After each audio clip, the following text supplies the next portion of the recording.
Hi, I'm Laura Flanders, and this is The Laura Flanders Show, the TV and radio program that seeks to raise radical spirits by interviewing forward-thinking people with real models of shifting power from the few to the many in the worlds of arts, entrepreneurship, and politics.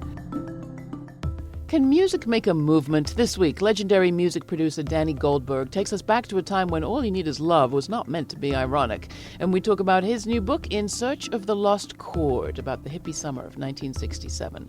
Then, from today's movement music scene, climbing PoeTree. Alixa, Garcia and Naima Penniman celebrate the release of their new album, Intrinsic, and perform for us in studio. It's all coming up on The Laura Flanders Show, the place where the people who say it can't be done take a back seat to the people who are doing it. Welcome.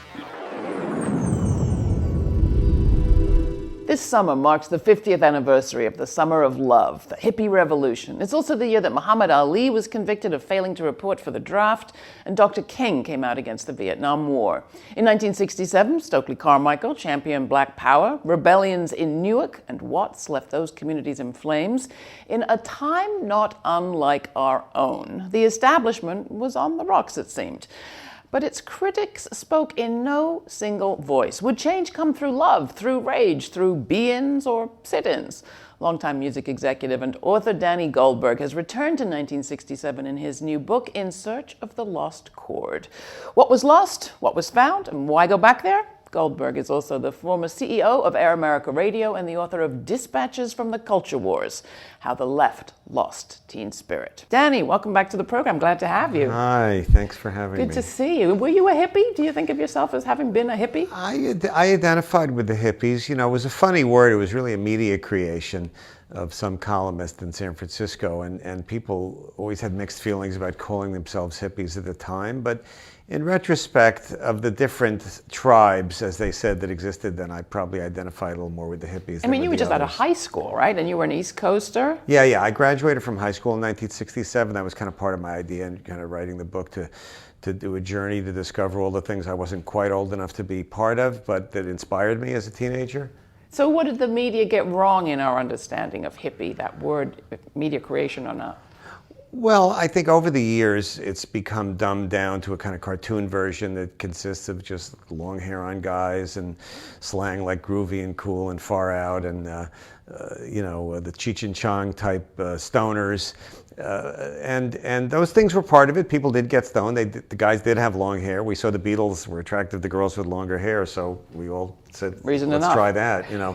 And but to me, at its core, and the subtitle of the book is 1967 and the hippie idea, and why I coined that phrase was that behind those symbols, which very quickly became passé, co-opted by commercialism and predators, behind it to me was a spiritual movement, that it was a reaction against materialism. And in some part, for some people, a reaction against the religions they were born into. But one of the reasons to go back in time, hopefully not just nostalgia, although there are people of my generation that we do like kind of reliving those moments, is to identify human things that aren't dependent on the 24-hour news cycle or the fashions of the day, that are the same really in some ways from decade to decade and century to century, and that ebb and flow in mysterious currents. And the idea that there was more to life than just how much money you made or what university degree you got was a revelation to a lot of people in the 60s, which was coming out after all of the 50s, which were known as the sort of Mad Men materialistic time.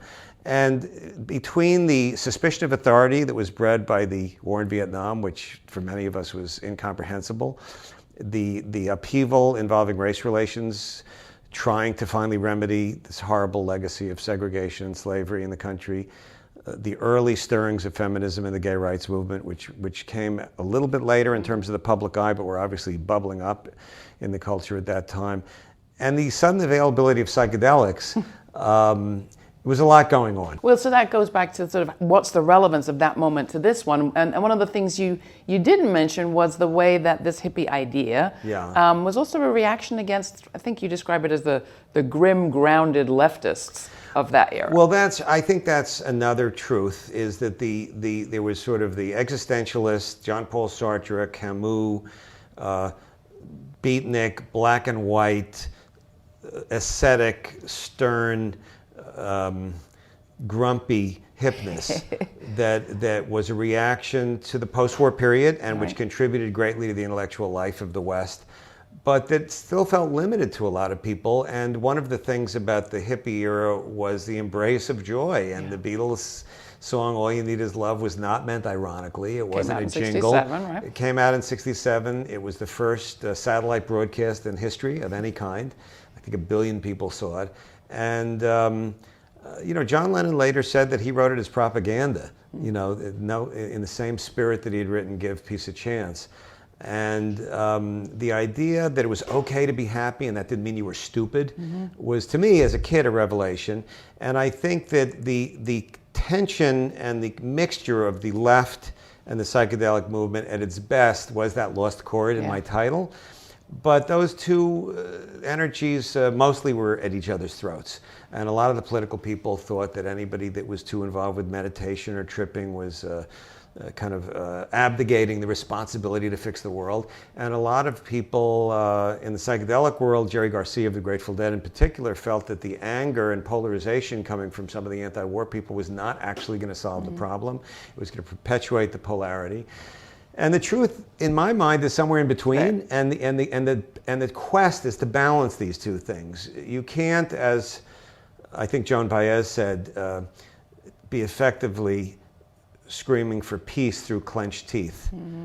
That there has to be an inner peace in order to motivate others. And you can't demonize and dehumanize your opponents and expect to win. On the other hand, if you're just thinking about yourself all the time, that's kind of ethically not okay. That's music producer Danny Goldberg, author of In Search of the Lost Chord, 1967, and The Hippie Idea.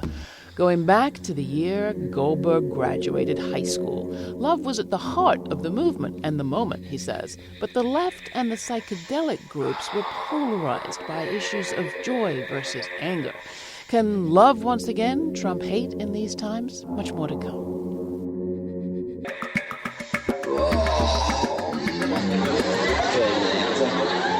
So you crank it up before you start to bring the ambrosia up into your heart.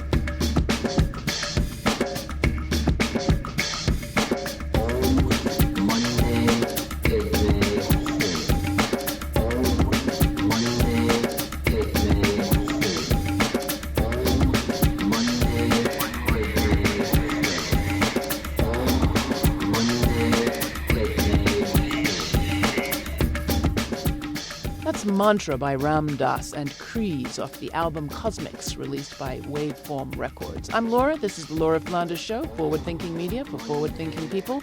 There's a TV version of this program. You can watch it at our website and get a look at the videos from our musical guests upcoming, Climbing PoeTree. They'll be joining us later in the show. That's all at lauraflanders.com. And while you're there, why not put a little money where your media is by becoming a sustaining supporter of this podcast for as little as $2 a month. Again, that's lauraflanders.com. You can keep us ad-free and music-rich. Go for it. Now, back to my guest, rock music veteran Danny Goldberg, author of In Search of the Lost Chord, 1967, and The Hippie Idea.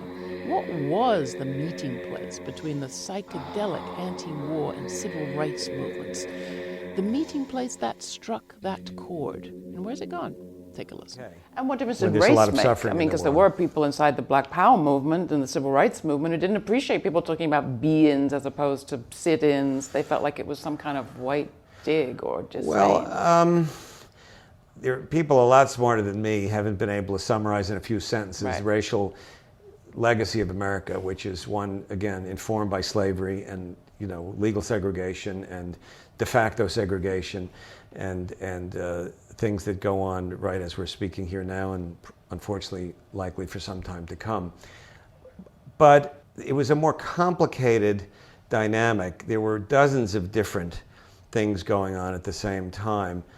Certainly in the musical arena, there was more merging of black and white. The Beatles and the Stones launched onto the world stage covering Marvin Gaye songs and other R&B songs. The Fillmore shows, the psychedelic shows were very integrated because of the insistence of people like the Jefferson Airplane. There were people like B.B. King, Albert King, Muddy Waters, Howlin' Wolf.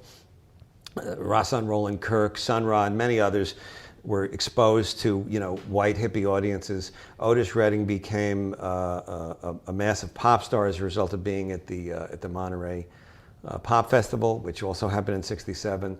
And Sly and the Family Stone was one of the few artists that was like ambidextrous. They were played on the R&B radio stations and on the rock stations and in Woodstock and in discos. So there was some connectivity there. In the political realm, there was a lot of discussion in the black community about working with whites in general, not just white hippies. SNCC, which had been launched, called the Student Nonviolent Coordinating Committee, was taken over, as you said, by Stokely Carmichael, replacing John Lewis.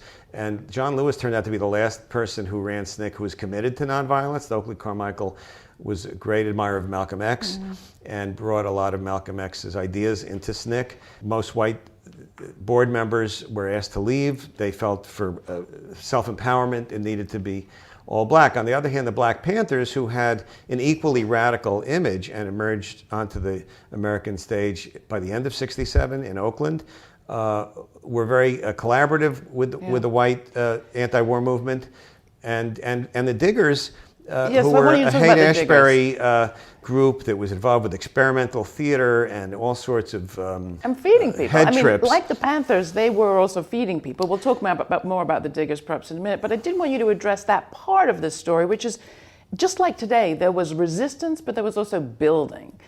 Building of new media, of new underground presses, of stores, of independent radio. And the Diggers and the Panthers both were providing a service to people in poor communities.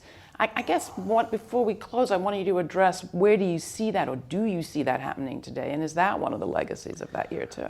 Well, I think there are good legacies and bad legacies. And I think the good legacy is an example of people who were outsiders, whether they were black or white, finding a community and finding a voice that impacted the mainstream culture. And that's inspiring because sometimes the established order just seems so powerful. And today, with surveillance and these gigantic multi-billion-dollar companies, are intimidating, and yet there is something about the spirit of creative people and spiritual aspiration and peace and love, meant not ironically, that can make a difference. Yeah. On the other hand, the infighting and the narcissism of small difference, this idea that your particular way of fixing the world is better than anyone else's, is a deadly sabotage of accomplishing anything. And the divisions of that period, I think, gave rise to Nixon. Yeah. I think the entire drama as we speak in the Trump administration about the Russians influenced the election, and if they did, would the outcome have been different? There's no question that the goal of any of those leaked emails was to get Bernie Sanders voters not to vote, or to vote for third-party candidates. It wasn't to change the mind of people and make them vote for Donald Trump.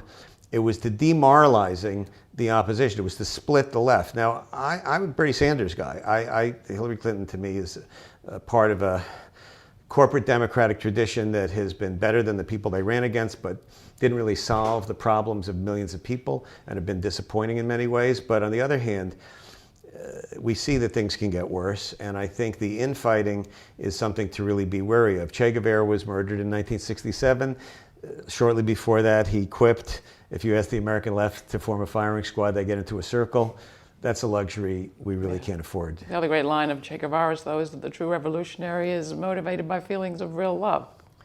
Well, all you need is love, but maybe you need more than love, but without love, hard to get anything meaningful accomplished. In Search of the Lost Chord, 1967, and the hippie idea is out now from Akashic Books. Danny Goldberg, thank you so much. This is the Laura Flanders Show. I'm Laura. We've been talking with legendary music producer Danny Goldberg, author of In Search of the Lost Chord, about his book and in honor of the 50th anniversary of the Woodstock Music Festival.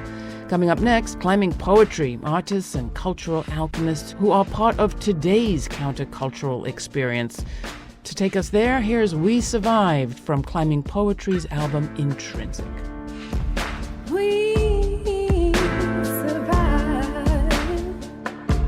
Ooh.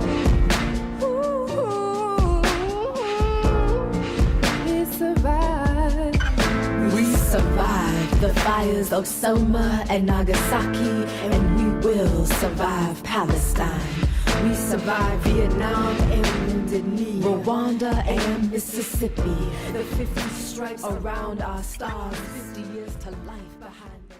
That's Climbing PoeTree, Alixa Garcia and Naima Penniman. In just over a decade, they have become a mainstay of the movement music scene. I first saw them years ago at the first Common Bound, the conference of the New Economy Coalition, then at the Hammerstein Ballroom performing on V-Day. Earlier this year, I piled into a hot and hopping Brooklyn bar for the release of their newest album, Intrinsic. Count me among their fans, along with the likes of Angela Davis, Cornel West, and Alicia Keys. Alixa and Naima are joining us here in the studio today. I couldn't be happier. Glad to have you. Thank you so much for having us. So first, tell us about your tour. You've been out there in the world with Intrinsic. What's happening? Well, since we dropped the album with that concert you were at on March 31st, we hit the road the next day. Whoa.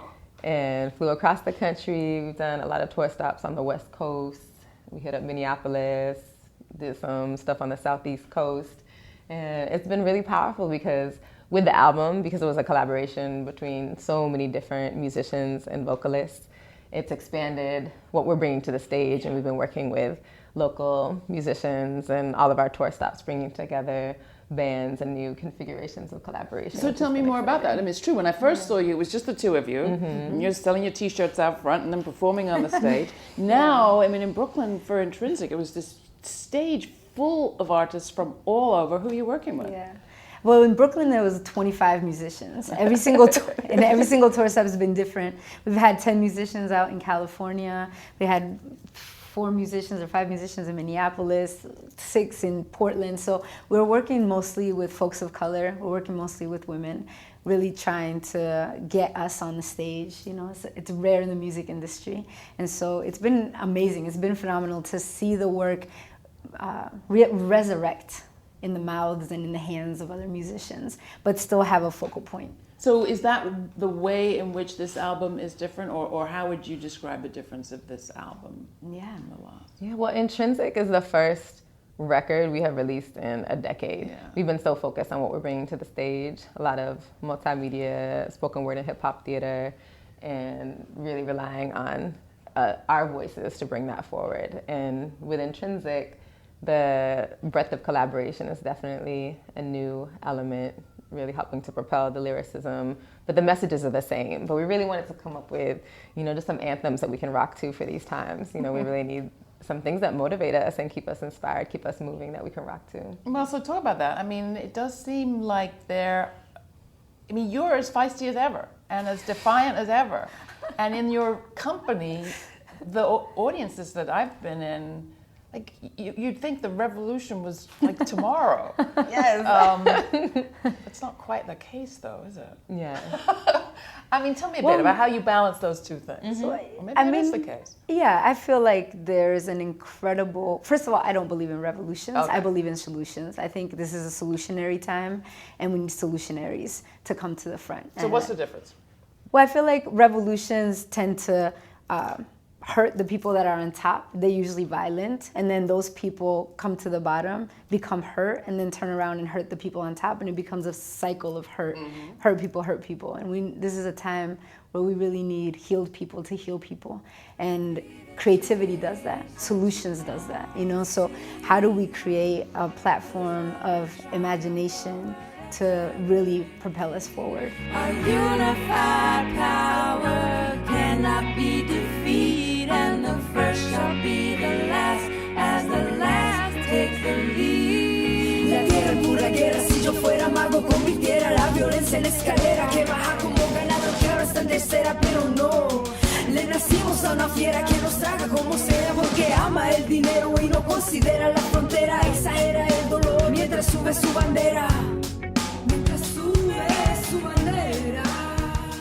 I think it's so crucial that we remain optimistic and hopeful, even in these times of deep despair, with increasing layers of terror and trauma that are inflicted on our people. Like, we are very sentient to how real these pressing issues are that we're up against. We also bear witness constantly to the amazing capacity of our communities to come together. And we purposefully scour everywhere we go to find out who is doing that groundbreaking work that's really challenging these systems of oppression, and really wanting to highlight those stories and bring them to the surface, because we need that to stay inspired and to be able to see examples, like new models of ways we can be doing things different. Edwin Murray Brown talks a lot about imagining a post-oppression period, or imagining ourselves out of oppression. Have you accomplished that, do you think? Can you see it? Yeah. What do you say? I do. You know, in the death of a caterpillar, you have these imaginal cells. Scientists call them imaginal cells, and the imaginal cells carry the information code for the butterfly to come. And the imaginal cells are only born in the death, in the absolute death. And I do feel like that we are imaginal cells, that there's imaginal cells everywhere coming up in the process of this death that we are experiencing, and we all have the information code for what's to come. The caterpillar never knew that it would fly. It doesn't even understand what flight is. We don't understand what's coming. We don't know it. But the environmental catastrophe that we're facing is going to force us, is going to propel us into something that we can't even see. And I think right now there's a lot of folks everywhere just holding different parts of what this new story is going to be. Right now, I feel like the biggest battle is the battle of narratives, and what is the stories that are going to be on Earth. There's one story that colonization has brought forth and has said, this is the story and we are all following this story. And that's one of its biggest tools. So how do we bring the multiplicity and I don't like the word diversity, but the multiplicity of stories to the surface, so that our survival can be this collective one. And within those stories, I feel like we have the information on how to move forward. I just came back from Europe, where I was so struck by the consciousness that I saw amongst everybody of both climate crisis and also war. And the refugees that are coming to the shores of Europe. We're not even feeling that in the way that they are. But the flip side of it was, I was in Greece, that a lot of people there were really depressed. They were discouraged because of the failure of the Syriza government. And they were finding inspiration in the migrants and refugees who were coming from Syria and from Eastern Africa and from Afghanistan. And I said, you're the cheeriest people I've met. And I wonder the degree to which what we just heard, consciously references Palestine, Rwanda, you're placing us in the world. The left in this country, protest movements here have become pretty insular, not that connected to global politics. And that's Are you dangerous. seeing a shift?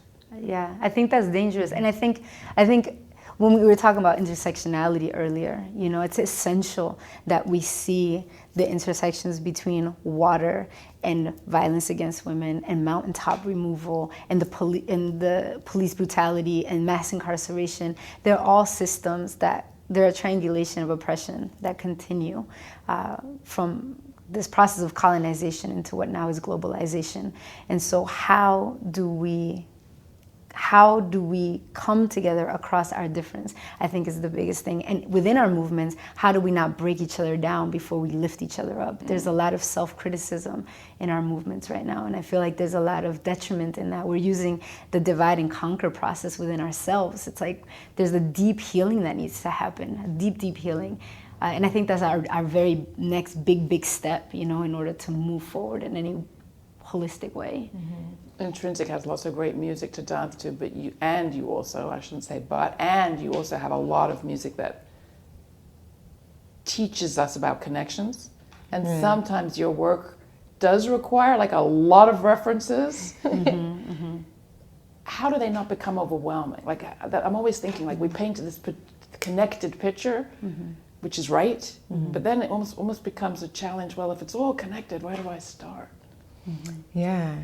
And it's a little bit about the concept of the album, Intrinsic, where we recognize that every individual part of a whole system contains the whole, and the part is essential to it, And I think even when we dilate and examine this big web of interconnected, interdependent reality, that it doesn't become our job to then heal every point of intersection on that web. It actually supports us in knowing that when we become the most effective healer, transformer, change maker, visionary around the area of influence with the community that we're most accountable to, that we belong to, that we're responsible for, that it is actually part of helping to heal that whole web when we all are doing that, and that it's not separate process, that it is actually one woven tapestry that we're helping to heal. So it is about that awareness that is so expansive, but that doesn't, and so it doesn't mean we ignore what's happening in Sudan. It doesn't mean we ignore what's going on in Alaska.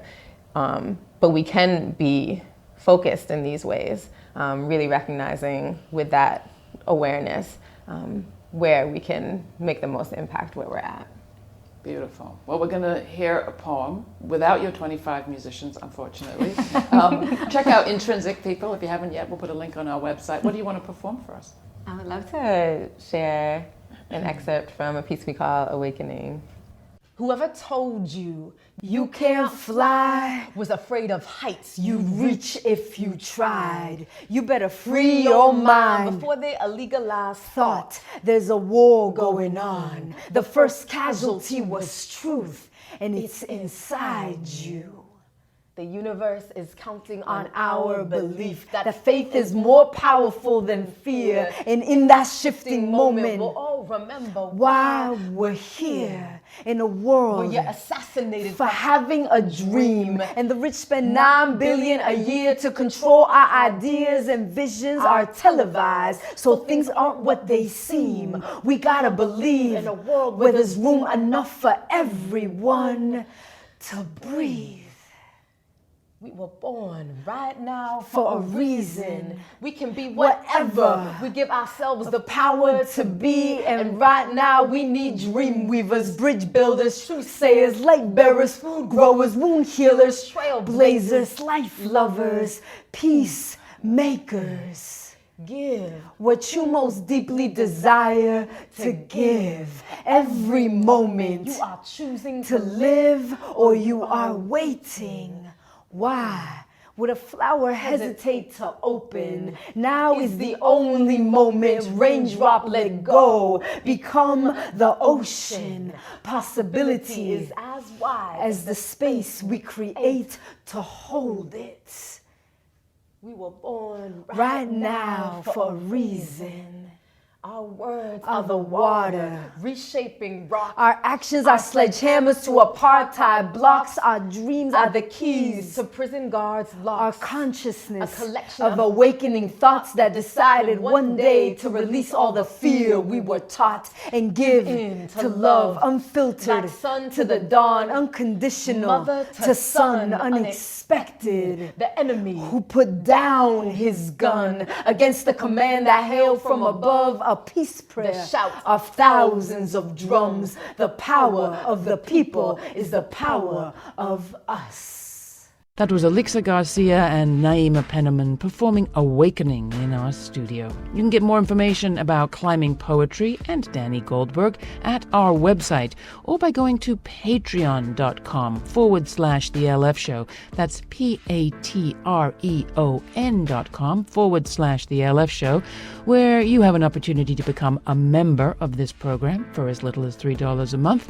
But even without contributing, you can get access to all of our past archives and information on our guests.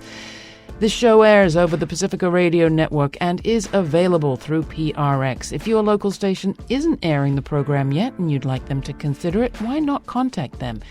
Drop us an email and we can follow up. That email is podcast@lauraflanders.org. We are on a mission to double the number of radio stations carrying this program this year, and you are our primary way to do it. You're doing great so far. Thanks.